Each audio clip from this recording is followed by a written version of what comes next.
अस्सलाम वालेकुम दोस्तों। आज की वीडियो में हम कुवैत की कुछ बड़ी और अहम खबरें जो हैं वो आप तमाम दोस्तों के साथ शेयर करने वाले हैं। तो अगर आप कुवैत में रहते हैं और कुवैत के हालात वाक़ियात से बाखबर रहना चाहते हैं तो इस वीडियो को आप शुरू से लेकर आखिर तक जरूर देखें। दोस्तों वीडियो पसंद आए लाइक और शेयर जरूर करें। चलिए दोस्तों बढ़ते हैं अपडेट की तरफ। पहली खबर यह है कि भारत में पिछले मई से घरेलू हवाई यात्रा शुरू हो चुकी है, लेकिन अब घरेलू उड़ानों के शुरू होने के बाद से ही यह चर्चा जोरों से चल रही है कि क्या अब अंतर्राष्ट्रीय हवाई यातायात भी शुरू की जा सकती है। जराये के मुताबिक खबर है कि नागरिक उड़ान मंत्रालय जुलाई से नियमित अंतर्राष्ट्रीय उड़ानों को शुरू करने पर विचार कर रहा है, यानी कि जुलाई से अंतर्राष्ट्रीय उड़ानें शुरू होने की संभावना है। लेकिन सबसे बड़ी दिक्कत यह है कि जब तक दूसरे देश अपने हवाई एरिया खोलने और उड़ान शुरू करने के लिए तैयार नहीं होते हैं तब तक यह संभव नहीं है।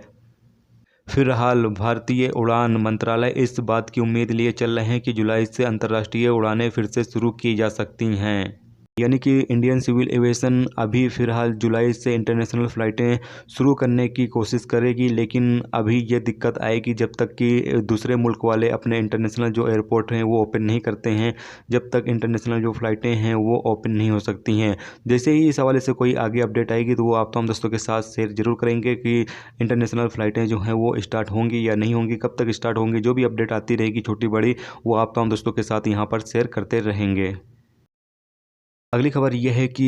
मिनिस्ट्री ऑफ हेल्थ के तकनीकी मामलों के सहायक निर्देशक डॉक्टर अब्दुल रहमान अल मुतैरी ने कहा है कि क्यूबा के 300 डॉक्टर और नर्स कुवैत आ चुके हैं, जो कि कुवैत में कोरोना वायरस से निपटने के मामलों पर जो है वो काम करेंगे। तो यहाँ पर अब इंशाल्लाह कुवैत में जो हालात है वो बहुत ही जल्दी कंट्रोल में आ जाएगा, क्योंकि यहाँ पर क्यूबा से 300 डॉक्टर और नर्स जो हैं वो कोरोना वायरस के कंट्रोल करने के लिए और इसके फैलाव को रोकने के लिए जो है वो कुवैत आ चुकी हैं। और ये टीमें इंशाल्लाह मिलकर कुवैत में जो कोरोना वायरस के मामले चल रहे हैं, केस चल रहे हैं, और इस पर जो है वो बहुत ही जल्द कंट्रोल पा लेंगे, जिससे कि कुवैत में जो काम वगैरह है और बाकी जो पाबंदियाँ आयत हैं वो बहुत ही जल्द इंशाल्लाह ख़त्म हो जाएंगी। खबर यह है कि अगर आपके पास कोई भी ऐसा मैसेज आए जिसमें ये बताया जाए कि आप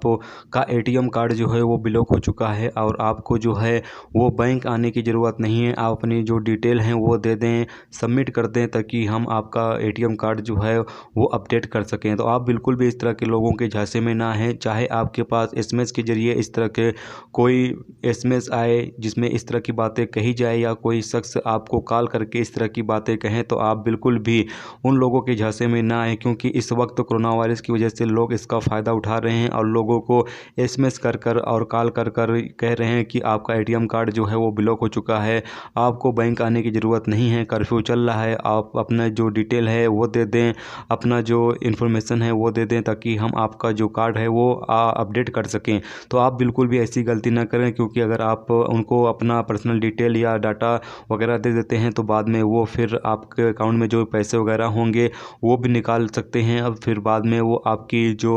प्रूफ वगैरह है उससे वो गलत उसका इस्तेमाल भी कर सकते हैं। तो आप कभी भी इस तरह की